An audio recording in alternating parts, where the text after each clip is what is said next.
So, what would you say to young musicians who dreams of having a long career but still don't fully understand the emotional, physical, and spiritual price of that choice? You want to start? Um, Go for it. I would say if you feel like you're called to be to be a musician, you should go with that, because if you don't go with that, it's like a gift that you were given. If you throw that gift away, you most likely will regret it.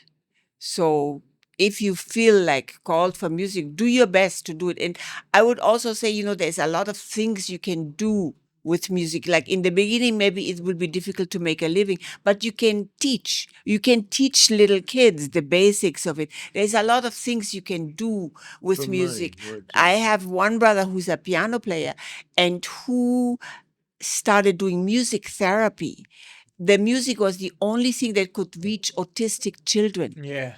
that self-mutilate, and the really heaviest cases. Music is like a miracle. So I would say it's a thing you can, it's a tool that you learn, that you can do many things with. So try your best to become really good at it. Because it's not easy to be a musician, and you guys play like it's not an easy song. It's Right. like instrumental music mostly. But everybody says that it's hard to be a musician. I have a brother who's a doctor. I wouldn't want to be a surgeon, and the responsibility, if I make a mistake, somebody dies. Nobody dies if I do something catastrophic. My head goes, still nobody dies. But or a lawyer. My older brother, he's a lawyer, and if It's crazy hours. somebody innocent goes to jail because he made a mistake or because he was sleepy, the consequences of making a mistake in music are very But it's a lot manageable. of it's a lot of travel. It's a lot of you have to have a certain kind of a willingness A to. disposition for it. Me, I get Yeah. restless if I'm in the same place. I always feel like I'm missing something. Yeah. I was born like this. I always loved to travel, and I was always curious to do repetitive things. Ooh, You very still hard. like to travel, like I love to wow. travel. And I love to play music, and traveling is part of it. So traveling is not the greatest when you're on a flight for 15 hours or something like that to go to Japan or wherever.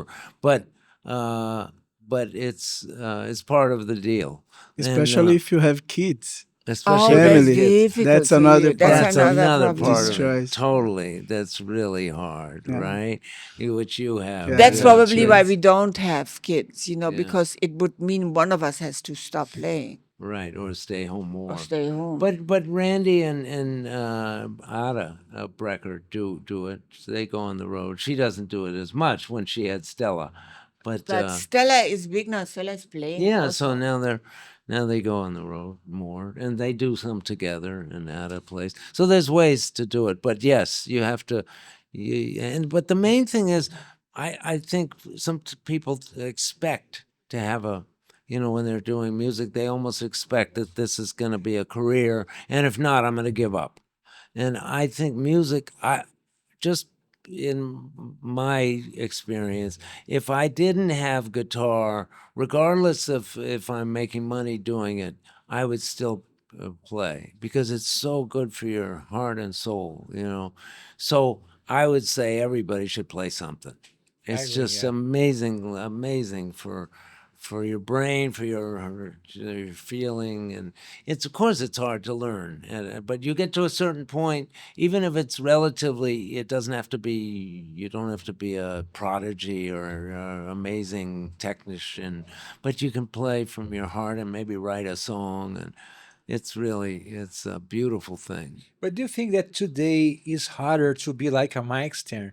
I mean, like you, Pat Methane, John Scofield, are guys that have the kind of career that every guitar player would like to have, like It's to harder. touring as a solo guitar player and to have a quartet, quintet. It seems like that today to start something like that is harder. Don't you think so? It's harder. It's become harder. Yeah, I think it's become harder for sure. But there are still people doing it. Julian Lage is a young, Yeah, yeah. relatively young player. So, but it's definitely became more difficult just over the years, and it's going to become, I think, partially because of the internet. It's just way it works. But Leni disagrees. So she's right. Yes, she's right. So- She wins. No, I'm not. I don't know if I'm right, but as a, with my own band and not being as famous as John Scofield and Pat Metheny and Michael, the internet has been a blessing, because before I used to have to save up money and pay a publicist. Now the internet will do all of that for me, and it's sort of the great equalizer. You can put yourself on Instagram, Facebook, and everywhere, and also you have more control. You can control how you want to be seen. Like, I don't like double chin when you play, so I take those pictures out. It's a hazard of occupation by looking down on your hands.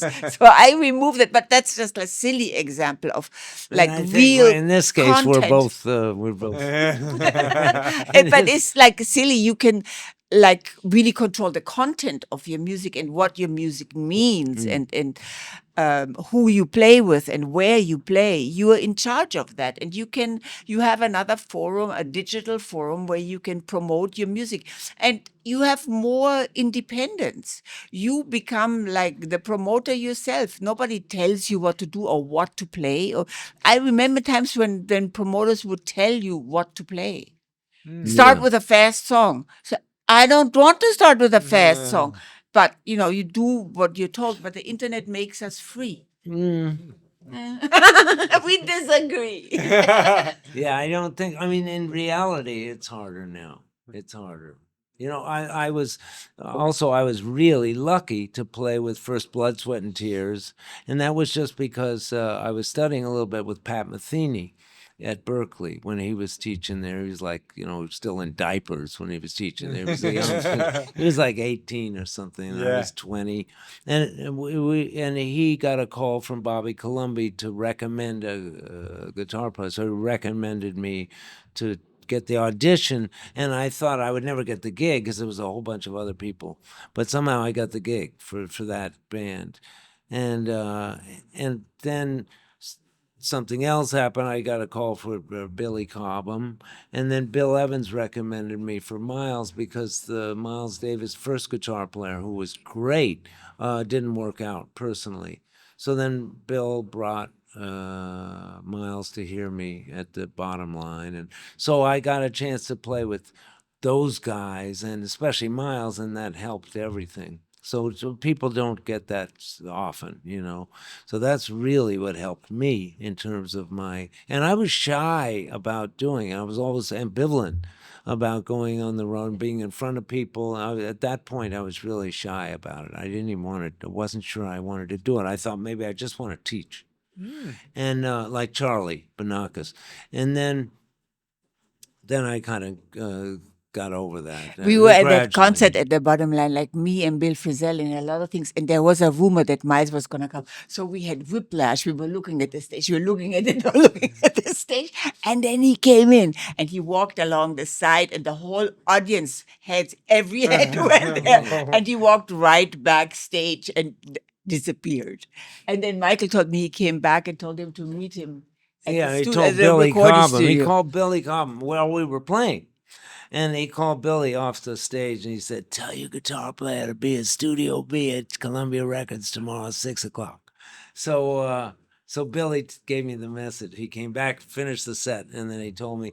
So I went there, and Miles wanted me to play over something that was already recorded. And I tried, and he said, "Just play over everything." And I said, "I don't really hear it, man." I tried. I said, "It seems like it's done."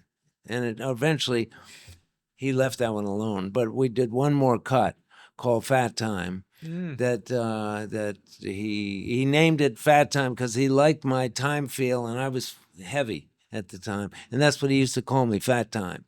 And so So he named that tune after me, after we finished it, because he liked the guitar solo so much. So I was very obviously amazed by that, you know, and just amazed by playing with Miles Davis in the first place, because he was such a hero for all of us, you know.